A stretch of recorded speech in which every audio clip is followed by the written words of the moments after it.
The patrons have spoken, and this time we have Leafeon, one of the 4th generation's 2 evolutions, as it alongside Glaceon had a unique method of evolution. It evolved from Eevee if it leveled up near a moss-covered rock in Eterna Forest. Today we'll examine how well this forest fox, or dog or whatever, was able to harness the power of nature in the competitive scene. So we ask, how good was Leafeon actually? And in this video we'll be going over these competitive formats.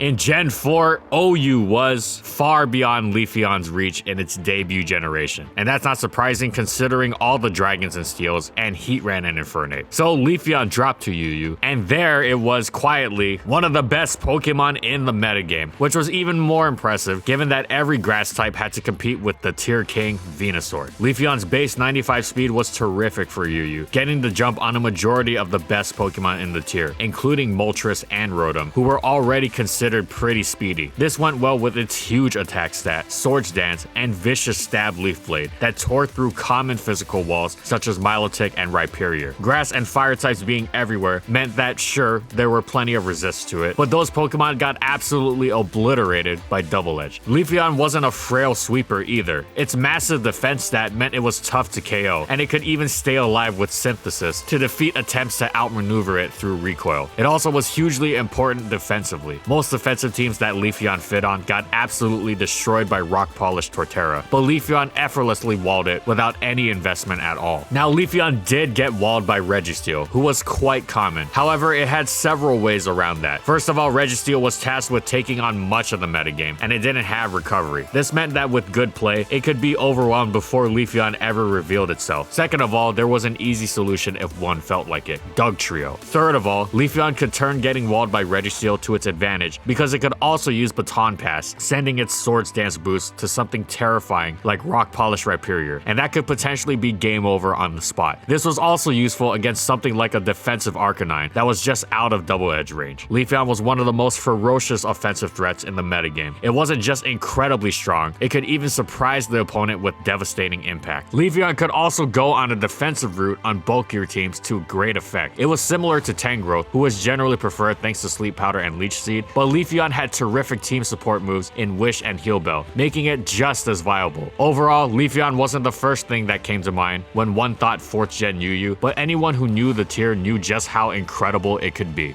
Gen 5's massive power creep knocked Leafeon down several pegs, but once it settled in NU, it showed itself to be excellent once again. It specialized in preying on the generally slow, bulky metagame filled with Pokemon it ripped through, such as Alomomola, Golurk, and Musharna, with a set of Substitute, Swords Dance, Leaf Blade, and Baton Pass. Substitute allowed it to block status from Alomomola to safely set up Swords Dance, and if it couldn't sweep on its own, it could pass either of the two off to a teammate. Kangaskhan was an especially scary receiver. This dual-pronged threat made Leafeon one of the most effective offensive momentum generators in the tier. It wasn't just good at abusing bulkier teams though. Its speed was once again excellent for the tier, getting the jump on Pokemon already considered pretty speedy like Zangoose, Sock, and Rotom Frost, as well as easily scaring out the ever-present Samurott. It could even take a crucial hit or two thanks to its great natural physical bulk, which is terrific for checking rock polished Golurk. So Leafeon had a quiet presence in the tier compared to giants like Charizard, but when it appeared in battle, it was consistently nothing short of excellent.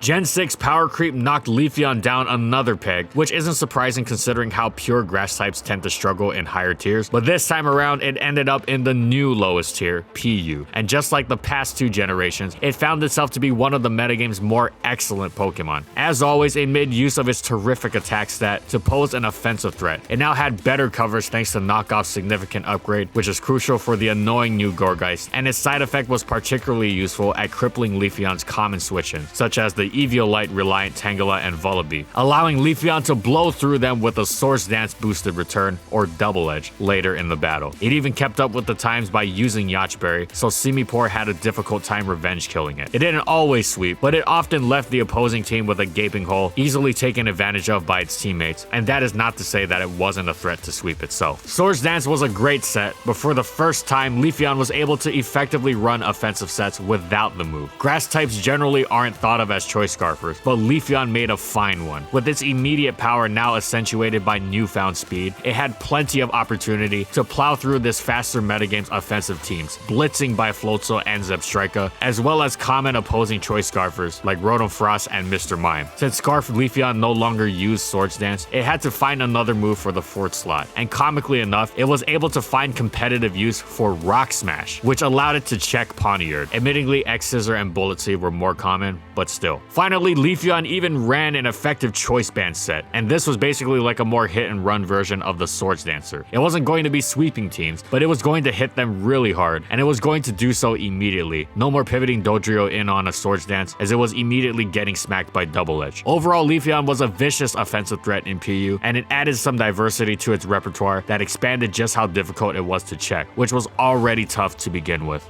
Gen 7 Leafeon is a bit of an anomaly. It was expected to return to PU, but it was used so little even there that it was relegated to untiered, meaning it wasn't recommended for use in any singles tier. The anomaly came from the fact that Leafeon was actually pretty good in PU. It wasn't metagame defining or anything, but despite competing with Victory Bell, it had a perfectly usable niche. Its main advantage was its significantly higher speed stat, allowing it to bypass common Pokemon that gave Victory Bell trouble, namely Skuntank and Oricorio G, the latter of which it smacked with knockoff. With Normolium Z, Leafeon's Double Edge was powered up into a brutal breakneck blitz that, after a Swords Dance, crushed would-be checks in Guzzlord, Lurantis, and the aforementioned Skuntank, without Double Edge's usual recoil to boot. It was a good set, but the issue was that its competition Victory Bell had incredible defensive utility with Strength Sap, and also its half-poison typing, which allowed Victory Bell to check a lot of the metagame in addition to being a major offensive juggernaut. Leafeon didn't offer much beyond offense, and thus Victory Bell was preferred in the majority of cases, thus Leafeon's low usage. That said, on the occasional Sun team, the two teamed up to dish out some serious chlorophyll pain together.